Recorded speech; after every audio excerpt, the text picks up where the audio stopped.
If you love the Raiders as much as I love the Raiders, smash that like button right now. And if you haven't subscribed to the Raider D podcast, what are you waiting for? We are the #1 fastest growing Raiders podcast on YouTube, and we would love to have you in the family. Guys, we got some news that we're going to be talking about today, and it's going to include some very key players like Brock Bowers, Jackson Powers-Johnson, Colton Miller, and the rest of the team. So stay tuned because we're going to be breaking down each and every single one of these guys, as well as our pre-game predictions on how the Raiders are going to fare going up against the Los Angeles Bolties and their new head coach, Jim Harbaugh, and a few things that Antonio Pierce had to say. All that and more on today's episode of the Raider D podcast. All right, Raider Nation, let's get into the nuts and bolts of what's going on. First, let's start out with Colton Miller. Colton Miller is the linchpin to the offensive line with the Las Vegas Raiders. Everybody knows this, and he has been dealing with an off-season shoulder injury that he suffered last year, had to have surgery. And I mean, it was getting pretty questionable as to whether or not Colton Miller was even going to continue to play football anymore. Well, according to Coach Antonio Pierce, Colton Miller is good to go. He will be out there on the field. He is listed as the left tackle on the depth chart. And we're looking to see him out there fully healthy and hope that he is in good football shape, because when you're not getting the practice, when you're not doing the training camp, and you're a big boy like Colton Miller, you can get out of shape. But he's a pro, so I'm expecting that he should be able to just get right in there and right back to business like he usually is. Because he's going to have guys like Bosa and maybe Mack to have to deal with, depending on how they play those guys. And they are a tall order. Khalil Mack, obviously being an ex-Raider, we know all about him. Same thing for the other side with Bosa. So it's going to be interesting to see how Colton Miller holds up. And Thayer Munford is listed as the starting right tackle, which is interesting. Cody Whitehair is going to be at guard, and Dylan Parham. Now, Jackson Powers-Johnson missed the entire offseason almost completely. He is back at practice, and he should be good to go for this week's game. Will he get any playing time? Well, that's a big question, and it's going to kind of depend on how that offensive line is doing. If they're doing great, if it ain't broken, don't fix it. They're not going to put him in. But if there's some struggle with Cody Whitehair or Dylan Parham, you could see a Jackson Powers-Johnson sighting in this coming week's game. And I'm excited. I don't know if you're excited, but I would love to see the energy that Jackson Powers-Johnson brings to the Raiders, just like he did to the Oregon Ducks. I want to see how he's going to fare in the NFL, because it is a completely dynamic in the NFL. Moving on to another potential superstar that we drafted this year, Brock Bowers. Now, just a couple of days ago, I put out a video questioning whether or not Brock Bowers is going to play, because it seemed a little bit inconsistent of the news that was coming out of the Raiders. Is he going to play? Is he not going to play? How hurt is he? Is it a turf toe? Is it a plantar fasciitis? What is going on with his foot? Well, according to Coach Antonio Pierce in today's presser, boom, Brock Bowers is back at practice, and he will be good to go this week against the Chargers. This is huge news for the Raiders, guys, because we need to see our number 7 overall first round draft pick tight end be able to come in and contribute right away. We've blown way too many first round draft picks, like last year's number 7. Kind of seeming like he may end up being a bust. We don't really know just yet, so the jury is out on him. But we want to see Brock Bowers. We know he is special. He showed that he is special, and we want to see that special in the regular season. So great news, Raider Nation. Brock Bowers will be playing this weekend.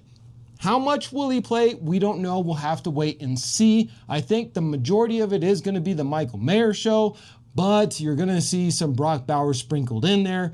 And depending on how his foot is fully healed or partially healed, will kind of determine his playing time. Now, Let's talk about what Coach Antonio Pierce had to say in his presser. There's a couple of things that I thought were interesting. They kept asking him questions about Jim Harbaugh and how Jim Harbaugh was in the hunt for the head coach and everything else with the Las Vegas Raiders. And I love the way Antonio Pierce put it down. I mean, how many times this guy got to keep dropping the hammer on these reporters?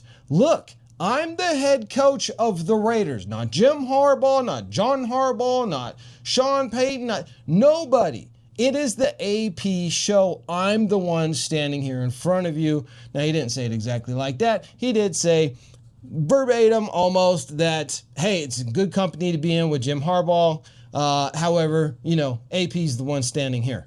Great comeback. He's always got these really great comebacks. Now, the proof is in the pudding, Coach Antonio Pierce. You got to get us some wins. We want to come out swinging. Another thing that I really loved about some statements that Antonio Pierce has put out lately is training camp. Training camp for the Raiders went excellent because one of the things that they really wanted to do was to bring all the players together and gel. And gel, they absolutely did. This team is united and they are on fire, ready to get the season started. And I am as well. If you are, again, smash that like button. And if you haven't subscribed, hit that subscribe button. And if you guys want to get one of these shirts that I'm wearing right here, dry fit, custom made, just win baby, Max Crosby t-shirts, go over to blackrainofficial.com. QR code is here. The link is also down in the description.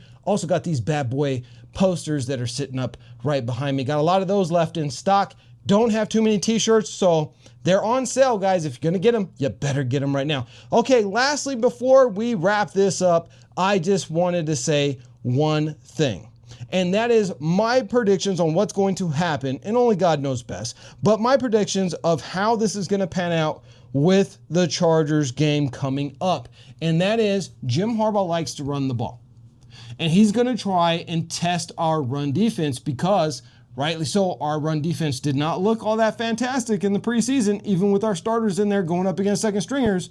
And I think knowing Jim Harbaugh, how he likes to coach in the NFL as well as in college, he is a run-first type of coach, and expect him to come out and try that, especially with Justin Herbert having a foot injury. They can say he's healed all they want, but we know that those types of foot injuries take a long time to finally heal. So don't expect Justin Herbert to be running a bunch of scramble drills. He will be standing in the pocket, dunk and dink type of offense, and it will be ground and pound. So the Raiders defense has to be prepared for that, and I truly believe that they absolutely will be 100% ready for that run game.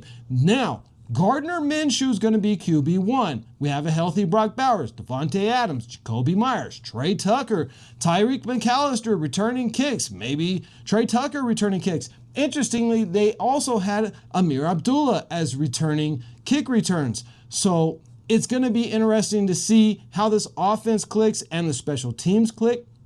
There's even word now with some really talented guys like a Tyreek McAllister, a Trey Tucker, and others around the league that could blow up this new kicking situation, that teams are considering just kicking it out of the end zone and starting out on the 30-yard line, just taking the penalty. It's better than getting one taken to the house on you. So we could see that actually happen, which is going to mean against a team like us with very talented returners, they could just choose to put us in good field position and start us over and over and over again on the 30-yard line. So we want to see Gardner Minshew be able to capitalize on that good foot coming out every time on the 30, or if they dare to kick it off to Trey Tucker if he's back there, or Tyreek McAllister if he's back there, or heck, even Amir Abdullah if he's back there, we could see some really good field position.